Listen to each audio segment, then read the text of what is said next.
Hey, what's up, everyone? Dragging back again, here to tell you that you should be reading Dinotopia First Flight.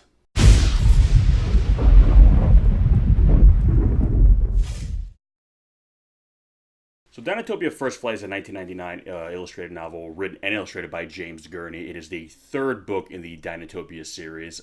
We've talked about The World Beneath and Land Apart from Time prior on this show. And this entry, though, in the series is a bit different. While the first two are kind of forward moving in terms of like history and narrative, following Arthur Dennison and his son, in this kind of lost continent where humans and dinosaurs live together. At the end of the second book, they kind of uncovered a lot of Dinotopia's hidden past. It's kind of its technological past, and we're kind of dealing with a bit of kind of like a more of an archaeological story, and kind of learning maybe the history of this utopia wasn't always so great. That there were problems once upon a time, and that this kind of utopian civilization is the result of you know certain people having learned a hard learned lesson, basically. And this is kind of the story of that time, of that world, and it follows the empire of Poseidos, this technological island that was kind of right off the coast of the main landmass that is Dinotopia. And it's basically this futuristic city where everyone operates these big mechanical dinosaurs. And it is said that as the sunstones were uncovered and used to kind of power technology, they slowly got rid of the dinosaurs. They kind of used them as like a designs, if inspiration for all their machines, but otherwise got rid of the actual dinosaurs themselves and basically turned Poseidon to kind of this technological marvel, at the expense, though, of their connection to the natural world. Now, the story follows a young man named Gideon Altair, who basically is kind of rebellious. He doesn't really want to, what's the word, conform, that kind of thing. And they're telling them, you need to think of your future. You need to, basically buy into the system. And he's not having it. And basically, he finds where some of the animals are being kept, some of the dinosaurs and the other wildlife are being kept, kind of used for study, again, to kind of model machines after.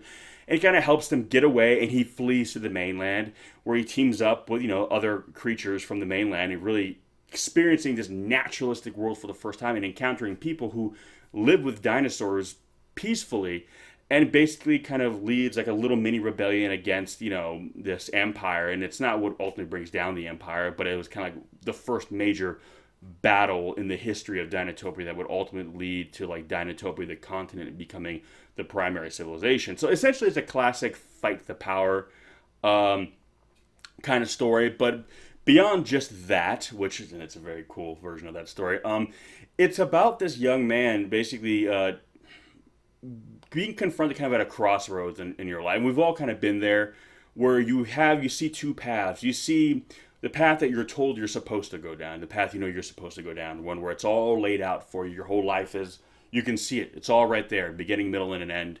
As long as you stay the course, you'll be okay. But at the expense of maybe realizing your dreams, and I know that might sound kind of hokey, so bear with me.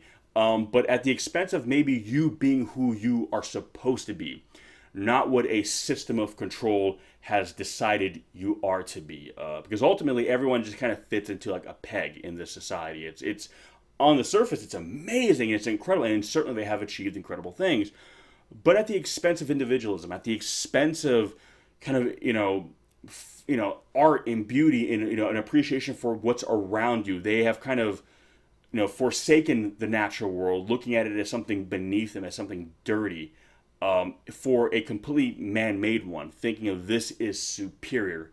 And there's this young man who basically, he feels this pull, he feels this yearning for more. He doesn't want to be put into a box. He doesn't want someone else to design his existence. He wants to be the master of his own destiny. He wants his life to be what he wants it to be, for good or bad. He wants to make his own mistakes, and he wants to, revel in his own triumphs, as we all do. So, granted, this is kind of a much more extreme version of what life generally presents us all. But that's really what it comes down to, is like, there's a lot of us who have found moments where, whether it be your family, your friends, they all have expectations of you, whether they want you to go to a certain university, they want you to take a certain job, and that will make everyone happy. That'll be the easy, simple route that you're supposed to do.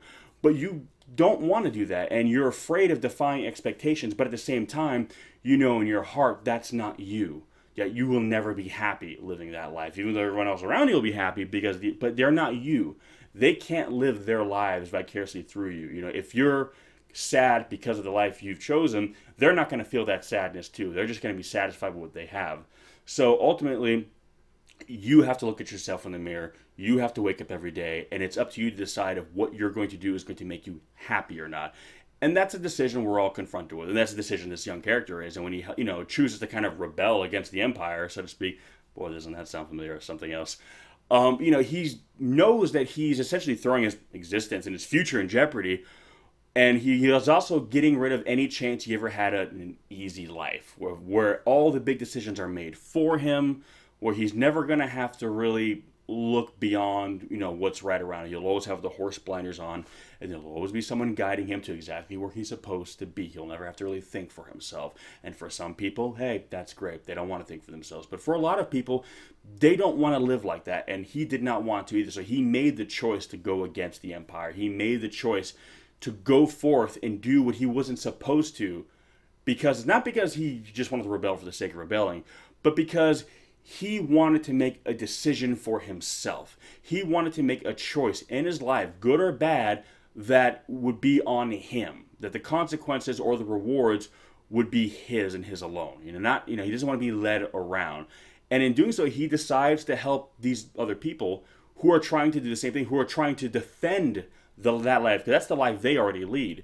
And they want to continue to lead that life. And they don't want this empire coming in and kind of just holding them down. So they're fighting to keep the life he's fighting to obtain. And they meet each other in the middle, and they work together, and they basically kind of create the building blocks, essentially, of what will later on, within the context of this story, be this, this amazing utopian civilization where everything's, built upon trust and mutual understanding and art and love and music, all the things that really, we derive pleasure in life, and not a society that's built upon principles and ideas of hardship that we feel have to be done, but really they only exist because we make it so. We kind of become our own masters in which we serve, and we become slaves to kind of our own, false perception of will. Again, it is actually the shortest of all the Dinotopia books, but the themes it presents within its pages are very big and very personal. And I think a lot of people can relate to this character. I know a lot of people even said they love that character of Gideon because there's something about him that's very relatable. Because we've all been in that situation where you want to rebel against something, not because you just want to be rebellious, but because you know that there is no, voice in the sky that's telling you things need to be this way, because it's people are implementing these restrictions on themselves and then becoming slaves to these restrictions that they created in the first place. And he doesn't see the point in it. He doesn't see why. And it is because his ability to kind of perceive his reality beyond these very kind of set, fixed parameters that allows him to essentially see the bigger picture. And for a lot of us, that's kind of what makes us make that decision to, not go to the university your parents want you to go to, not take the job that you're expected to take, maybe not marry the person you're supposed to, maybe not have even the kind of relationship that society tells you you're supposed to have. Even though it's going to, invite hardship into your life, you'd rather invite that hardship in and know that it is a result of a decision you made for yourself and not some decision that someone made for you. So that's basically kind of what the story is about. On the surface, it's a great story of revolution and freedom fighters and raging against the machine, so to speak. And the artwork, as always, is beautiful. It's phenomenal. It's James Gurney, so if you're familiar with his artwork, you're not going to be shocked to flip through those pages and just kind of gasp, so to speak, because it's gorgeous. And it's cool to see him doing more technology stuff, because, again, that's something that's very aesthetically very different from the other Dinotopia books, both before and after. So that's really cool, too, to kind of see him lending his talents to that kind of visual aesthetic. But yeah, Dinotopia First Flight. It's a shorter book, but it really kind of shows you why Dinotopia, the civilization that you see in the other books, is kind of so special, because you realize what it took to get there, and you realize that it took kind of the courage of individuals to go against the status quo and really ask and challenge a system that has been in place and that for a lot of people was working. And that's really how change comes about. It's people asking why and people challenging things. You know, sometimes it's good, sometimes it's bad, but if we remove our ability to question things, we remove our ability to ever really truly evolve because we'll stay in a box. And if that, what holds that box together falls apart, we fall apart with it. So that's what I took away from this story. Maybe you guys got something a little bit different, and that's cool because that's a great thing about art and literature. It's subjective to a degree, so we can all kind of derive our own kind of personal meanings from it. But anyway, Dinotopia First Flight, have you read it? If so, what did you think? Let me know. How does it stack up for you compared to the other Dinotopia books? There's one more after this that, yes, we will talk about. If you have not read it, I will leave some links in the description section below where you can pick it up, check it out, come back, give me some of your thoughts, let me know, and we'll catch you on the next one, guys. Peace!